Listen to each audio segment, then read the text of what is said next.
SFR certification, which you're going to get, whether you came here for it or not, is going to be a very valuable certification. It's qualifying education for the new NAR, SFR, meaning short sales and foreclosure resource. And I want you to use SFR, but you also need to know that it stands for short sale and foreclosure resource. In my real estate 101 classes, I teach that when you do a lot of the alphabet soup with buyers and sellers, the ABR, the SRAS, the GRI, the CRS, they think you belong to a different group and they don't want to have anything to do with you. But if you do want to mention all these alphabet soups, what I highly recommend is on the back of your business card, you just write what the alphabet is and then explain what it stands for. So at least they feel that maybe they can be part of your group. That's a blue sheet item if you want to write it down. Okay, to earn the SFR, you need to be a member in good standing with NAR, which you are. You need to complete this course and pass the exam, which you will. You're going to view 3 one-hour webinars. They're free. You just got to go and look at them. Anybody get do them yet? Okay, they're real simple. You just get through it. And then you go to write this on your to-do list. Go to www.realtorsfr.org. I'd like you to go there anyway because that's where you're going to find out how to do the webinars and how to apply for the certificate, which till December 31st. They are waiving the $175 fee for you, so that's real good. RealtorSFR.org. RealtorSFR.org. Okay? Okay, benefits of having this certification. First of all, they're going to give you an electronic toolkit. They're going to have forms on there. I haven't had a chance to be on there in the last few weeks, and this is actually literally 4 or 5 weeks old. They just put this whole thing together. So I don't know if the forms are on there yet. I would give Redac, go on and see, but I'd give Redac a little bit of time to get their act together here. But there will be all kinds of forms that you can download and you can use in your short sale business. There's also going to be more free webinars on different topics as they progress along. Right now, it's only the ones to get the certification. They're going to have more of them on there as time goes on. You can have access to logo and marketing materials, which means you can actually copy the logo on your business card or on your paperwork or whatever. And how I would use it is I'd probably create a what when I get my certification with a P. Presentation booklet. Well, that's already have that. I want everybody to know that I'm a new SFR certificate. Professional. Press release. Thank you. I want a press release. So on your to-do list, you might want to, you're going to need to do one column at a time. You're not going to do Oh, I have a whole pad of Okay. paper. All right. So on your to-do list, when you get your certification, create a press release. Let everybody know. Write a letter to all your past clients. Let everybody know you are now an SFR. You took an 8-hour intensive. And by the time you get out of here, you're going to understand this is intensive class. So that you can, I'm going to give you some verbiage, so you can better serve your host. Your what? Your client. Okay, now, when I give you verbiage, you're going to notice that all of my verbiage is geared toward what's in it for that person. Because I've learned that what's on everybody's forehead is what's in it for who? Me. So if I want somebody to do something for me, I'm going to give them all the reasons why it's a benefit to who? Them. And that's how I'm going to get what I want. And I call that negotiating. That's one of your negotiating tools from my Real Estate 101 class. Okay?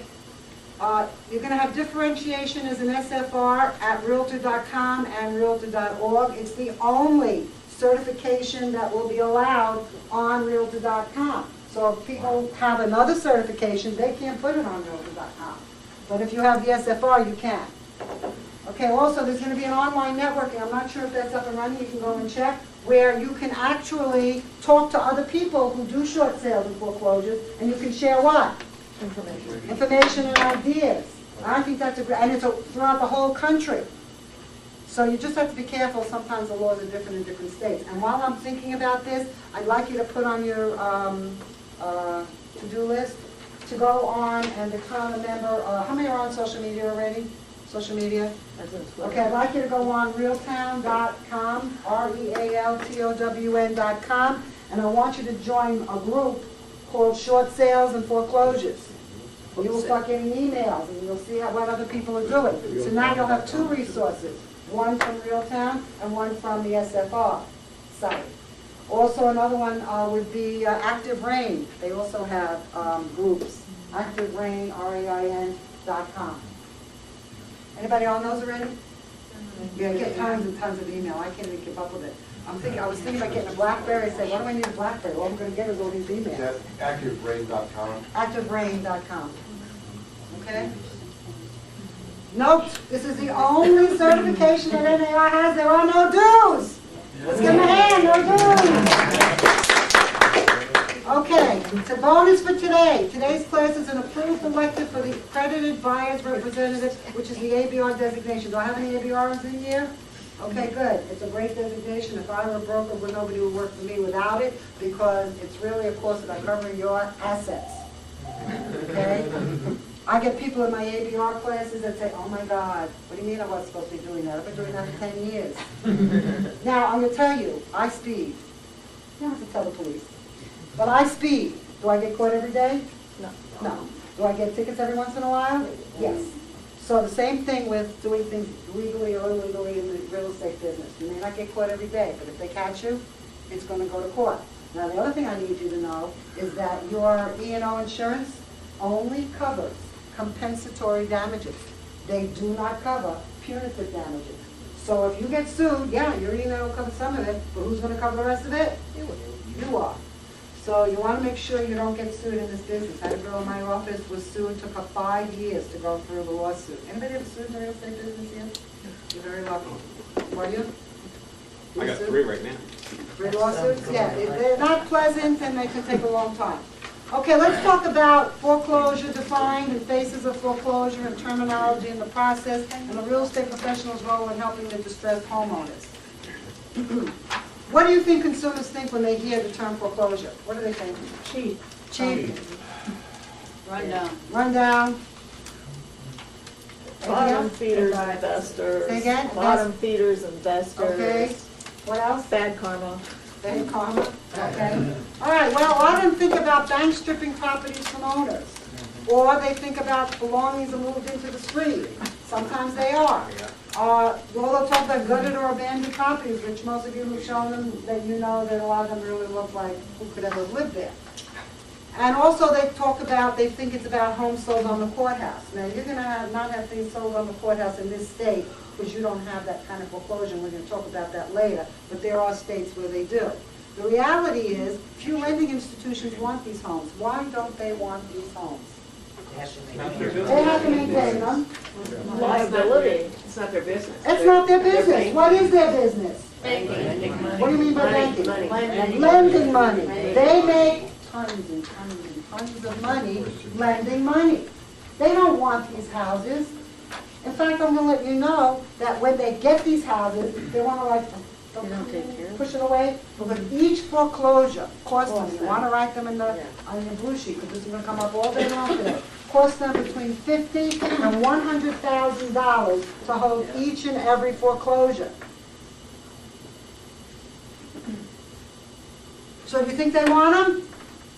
No. Is that a no? No. Okay. And they should approve the short. All right. This is going to be your negotiating tool. Remember I said you're negotiators? Okay, that's a very big negotiating tool. You want to go into foreclosure? Be my guest. But I want to give you some more verbiage. You might want to write this on your blue sheet, because a couple of my classes said that was like the best thing they learned all day, which I can't imagine why. You and I both know. You and I both know. If this goes into, always, you and I both know. Whatever you talk to them, you and I both know. Even if it's a clerk who doesn't know. Because if he doesn't know, you're going to what? Teach him. All right, you and I both know that if this thing goes into foreclosure, it's going to cost you between $50,000 and $100,000. And later we're going to give you a list to tell you what they're going to spend that $50,000 to $100,000 on, so you could be even more effective when you negotiate. All right, you and I both know. This goes into foreclosure, it's going to cost you $50,000 to $100,000. Can you explain to me why you might, why don't you do that? That's your answer for banks.